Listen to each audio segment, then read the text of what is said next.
ಇಂದೇ ಡೌನ್ಲೋಡ್ ಮಾಡಿ ಮತ್ತು ನಿಮ್ಮ ನೆಚ್ಚಿನ ಶೋಗಳನ್ನು ಆನಂದಿಸಿ. ವೆಂಕಟನಾಥ,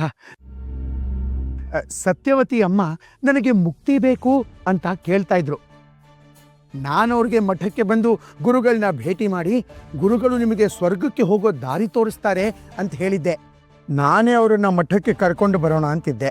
ಅಷ್ಟರಲ್ಲಿ ನಮ್ಮ ಅಪ್ಪಂಗೆ ಯಾರೋ ಸುಳ್ಳು ಸುದ್ದಿ ಕೊಟ್ಟಿದ್ದಾರೆ. ಪ್ರತ್ಯಕ್ಷವಾಗಿ ಕಂಡ್ರು ಪ್ರಮಾಣಿಸಿ ನೋಡ್ಬೇಕಲ್ವೇ? ನಮ್ಮಪ್ಪ ಹೆಣನ ಪ್ರತ್ಯಕ್ಷವಾಗೂ ನೋಡಿಲ್ಲ, ಪ್ರಮಾಣಿಸಿನೂ ನೋಡಿಲ್ಲ. ವಯಸ್ಸಾಯ್ತಲ್ವೇ, ಅರಳು ಮರಳು ಗೋವಿಂದ. ಹೌದಪ್ಪ, ಯಾಕೋ ಆಗ ನನ್ನ ಬುದ್ಧಿ ಕೈ ಕೊಟ್ಟಿತ್ತು. ಆದರೆ ಅವರು ಮಠಕ್ಕೆ ತನ್ನ ಆಸ್ತಿನ ದಾನ ಮಾಡ್ತೀನಿ ಅಂತ ಹೇಳಿದ್ದು ಮಾತ್ರ ಸತ್ಯ. ನೋಡಪ್ಪ ವೆಂಕಟನಾಥ, ನೀನು ವಯಸ್ಸಿನಲ್ಲಿ ಕಿರಿಯವನಾದ್ರೂ ಜ್ಞಾನದಲ್ಲಿ ಮೇರು ಶಿಖರ. ನಮ್ಮ ಪಾಪಕ್ಕೆ ಪ್ರಾಯಶ್ಚಿತ್ತ ಮಾಡ್ಕೋಬೇಕು. ಅದಕ್ಕೆ ನೀನೊಂದು ಅವಕಾಶ ಮಾಡಿಕೊಡ್ಬೇಕು. ನೀವು ಹಿರಿಯರು, ಈ ರೀತಿಯೆಲ್ಲ ಹೇಳಬಾರದು. ಪಶ್ಚಾತ್ತಾಪಕ್ಕಿಂತ ಪ್ರಾಯಶ್ಚಿತ್ತ ಇನ್ಯಾವುದೂ ಇಲ್ಲ. ಗುರುಗಳು ಕೋಪದಲ್ಲಿ ಏನೋ ಹೇಳಿದ್ದಾರೆ, ಆದರೆ ಅವ್ರ ಮನಸ್ಸು ಖಂಡಿತ ಮತ್ತೆ ಬದಲಾಗತ್ತೆ. ಅವರು ಬದಲಾಗದೇ ಇರಲಿ, ಆದರೆ ನೀನು ಮಾತ್ರ ನಾನು ಕೇಳಿದಿಲ್ಲ ಅನ್ನಬಾರದು. ಅದೇನು ಅಂತ ಹೇಳಿ, ನನ್ನಿಂದ ಸಾಧ್ಯವಾದರೆ ಖಂಡಿತ ಮಾಡ್ತೀನಿ. ನಿನ್ನಿಂದ ಸಾಧ್ಯವಾಗುವಂಥದ್ದೇ ಅಪ್ಪ.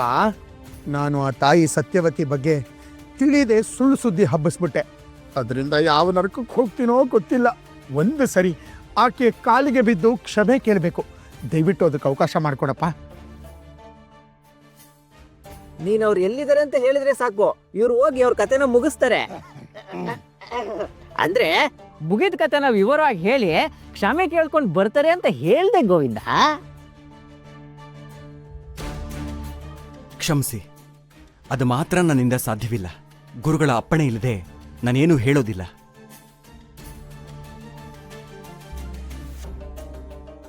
ವೆಂಕಟನಾಥ ವೆಂಕಟನಾಥ ವೆಂಕಟನಾಥ, ಎಷ್ಟು ಕೇಳ್ಕೊಂಡ್ರು ಒಪ್ಲಿಲ್ವಲ್ಲ ಇವನು. ಅದಕ್ಕೆ ಅಪ್ಪ ಹೇಳೋದು, ಇವನು ಸಾಮಾನ್ಯ ಅಲ್ಲ ಅಂತ. ನಮ್ಮನ್ನ ತುಳಿಯೋಕೆ ಇವನೇ ಏನೋ ತಂತ್ರ ರೂಪಿಸಿರ್ಬೇಕು. ಹೌದು, ಒಂದು ವೇಳೆ ಏನಾದರೂ ಸತ್ಯವತಿ ಬದುಕಿದ್ರೆ ಇವನೇ ಎಲ್ಲಾದರೂ ಆಕೆನ ಗುಟ್ಟಾಗಿಟ್ಟಿರ್ತಾನೆ. ಇವನ ಮೇಲೆ ಕಣ್ಣಿಡೋದಕ್ಕೆ ಒಬ್ಬ ಸರಿಯಾದ ವ್ಯಕ್ತಿನ ನೇಮಿಸ್ಬೇಕು. ಇಲ್ಲ ಅಂದರೆ ನಮಗುಳಿಗಾಲ ಇಲ್ಲ.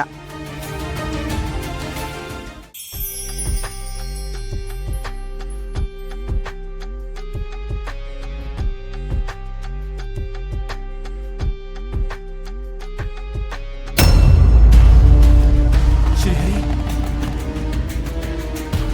ಹೇಳಪ್ಪ, ಏನಾಯ್ತು? ಅಯ್ಯೋ, ಎಂತ ಕೆಲಸ ಮಾಡ್ಕೊಂಡ್ಯಪ್ಪ?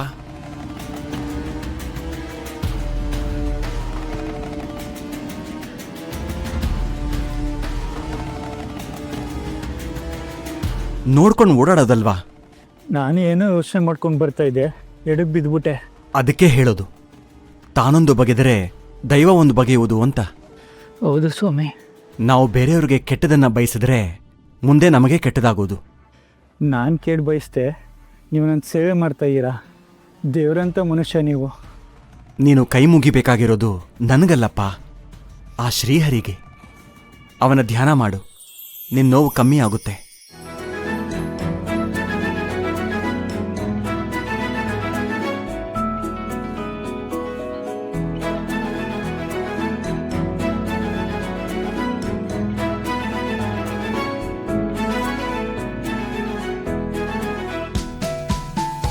ರಾಧಕ್ಕ, ನಡೀರಿ, ನಮ್ ಬೀದಿಗೆ ಹೋಗೋಣ. ಏನ್ ಹೋಗೋದೋ ಏನೋ ಅಮ್ಮ, ನಿನ್ನ ನೋಡಿದ್ರೆ ನನಗ್ ಪಾಪ ಅನ್ಸುತ್ತೆ. ಪಾಪನ? ಯಾಕೆ? ಅಲ್ಲ ಕಮಲಮ್ಮ, ಮುಂಜಾನೆ ಮನೆಯವ್ರಿಗಿಂತ ಮೊದ್ಲೇ ಬೇಗ ಹೇಳ್ತೀಯ, ರಾತ್ರಿ ಎಲ್ರ ಮಗನ ಮೇಲೆ ಮನೆ ಕೆಲಸ ಎಲ್ಲ ಮುಗಿಸಿ ತಡವಾಗಿ ಮಲ್ಕೋತೀಯ. ನಿನ್ನಂತ ಸೊಸೆ ಪಡೆಯೋಕೆ ಗೋಪಮ್ಮ ಪುಣ್ಯ ಮಾಡಿದ್ಲು ಅಂತ ಅನ್ಸುತ್ತೆ. ಅಂತ ಅತ್ತೆ ಪಡೆಯೋಕೆ ನಾನ್ ಪುಣ್ಯ ಮಾಡಿದ್ದೆ ಅಂತ ಹೇಳಿ? ನನಗ್ ಹಾಗನ್ಸ್ತಾ ಇಲ್ಲ. ಗೋಪಮ್ಮ ಎಲ್ಲ ಸರಿ, ಆದ್ರೆ ಒಂದು ವಿಷಯ ನಂಗಿಷ್ಟ ಆಗ್ಲಿಲ್ಲ. ಯಾವ ವಿಷಯ? ಒಂದ್ ಕಣ್ಣಿಗೆ ಬೆಣ್ಣೆ, ಇನ್ನೊಂದ್ ಕಣ್ಣಿಗೆ ಸುಣ್ಣ ಹಚ್ಚೋ ಕೆಲಸ ಮಾತ್ರ ಮಾಡಬಾರ್ದು. ನೀವೇನೇನೋ ಮಾತಾಡ್ಬೇಡಿ. ಅವ್ರ ಅಂತ ಕೆಲ್ಸ ಏನ್ ಮಾಡಿದ್ದಾರೆ? ನೀನು ಗೋಪಮ್ಮನ ಅಣ್ಣನ ಮಗಳು ಅಲ್ವಾ? ಹ್ಮ್ ನಿಮ್ಮ ಅಪ್ಪ ಅಮ್ಮ ಅದೆಷ್ಟು ಆಸೆ ಇಟ್ಕೊಂಡು ನೀನು ಈ ಮನೆ ಕೊಟ್ಟು ಮದ್ವೆ ಮಾಡಿದ್ದಾರೆ. ಆದ್ರೆ ಈಗ ಏನಾಗಿದೆ ನೋಡು. ಏನಾಗಿದೆ? ಅಯ್ಯೋ ಹೇಗೆ ಹೇಳೋದು, ನೀನು ಬೆಳ್ಳಗಿರೋದನ್ನೆಲ್ಲ ಹಾಲು ಅಂತ ನಂಬ್ಕೊಂಡ್ಬಿಟ್ಟಿದ್ಯಾ. ನಾನು ಈ ಮನೆ ಹಿರಿ ಸೊಸೆ, ಎಲ್ಲಾರನ್ನೂ ಅನ್ಸರ್ಸ್ಕೊಂಡು ಹೋಗ್ಬೇಕು ಅಂತ ಪಾಪ ತುಂಬಾ ಕಷ್ಟಪಡ್ತಿದ್ಯಾ. ನಿನ್ ಹಿಂದೆ ಏನ್ ನಡೀತಾ ಇದೆ ಅಂತ ನಿಂಗೆ ಗಮನಿಸ್ತಾನೆ ಇಲ್ಲ. ಇಲ್ಲಿ ನಿಮ್ಮತ್ತೆ ಅವಳಿಗೆ ಕೊಡ್ತಾ ಇರೋ ಪ್ರಾಮುಖ್ಯತೆ ನಿನಗೆ ಕೊಡ್ತಾ ಇಲ್ಲ. ಕಾರಣ ಇಷ್ಟೆ, ಅವಳು ಶ್ರೀಮಂತರ ಮನೆಯಿಂದ ಬಂದವಳು, ನೀನು ಸಾಧಾರಣ ಕುಟುಂಬದಿಂದ ಬಂದವಳು. ಹೋಗ್ಲಿ, ಈ ಮನೆಗೋಸ್ಕರ ಕತ್ತೆ ತರ ದುಡಿತಾ ಇರೋದು ನಿನ್ ಗಂಡ.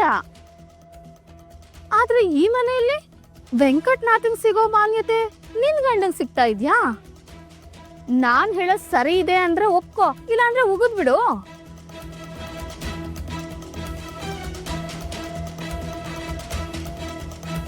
ಅಮ್ಮ ಕಮಲಮ್ಮ, ನಿಮ್ಮತ್ತೆ ಈಗ ಸರಸ್ವತಿಗ್ ತೋರಿಸ್ತಾ ಇರೋ ಮುತುವರ್ಜಿ ನಿನಗ್ ತೋರಿಸ್ತಾ ಇದ್ದಾಳ? ಹಾ, ಈಗೀಗ ಅವಳನ್ನ ನೆಲದ ಮೇಲೆ ಕಾಲಿಡೋಕೆ ಬಿಡ್ತಾ ಇಲ್ಲ. ಅವಳು ಹೊಸ್ದಾಗ್ ಬಂದಿದ್ದಾಳಲ್ವಾ, ಮುಂದೇನು ಹೀಗೇನೆ ಬೆಳೆಯೋ ಪೈರು ಮೊಳಕೆಯಲ್ಲಿ ಅನ್ನೋ ಹಾಗೆ ನನ್ಗೆಲ್ಲ ಸೂಚನೆ ಕಾಣ್ತಿದೆ. ನನಗ್ ಕಾಣ್ದೇ ಇರೋದು ನಿಮಗ್ ಹೇಗ್ ಕಾಣಿಸ್ತಾ ಇದೆ? ಅದಕ್ಕೇನೆ ಅನುಭವ ಅಂತ ಅನ್ನೋದು. ಇವತ್ತು ನಿನ್ನೆ ಗಮನಿಸ್ದೆ ಅಲ್ವಾ, ಒಂದ್ ಕಡೆ ಕೂತಿದ್ ಸರಸ್ವತಿನ ಆ ಕಡೆ ಈ ಕಡೆ ಓಡಾಡಕ್ಕೆ ಬಿಡ್ಲಿಲ್ಲ ನಿಮ್ಮತ್ತೆ. ಇದು ಇನ್ನೂ ಮುಂದುವರಿಯುತ್ತೆ. ಮುಂದೆ ಸರಸ್ವತಿ ಈ ಮನೆಯಲ್ಲಿ ಮೇಲ್ಗೈ ಸಾಧಿಸ್ತಾಳೆ. ನನ್ಗೆ ಹಾಗೇನೂ ಅನ್ನಿಸ್ತಾ ಇಲ್ಲಪ್ಪ. ಅನ್ಸೋಲ್ಲ.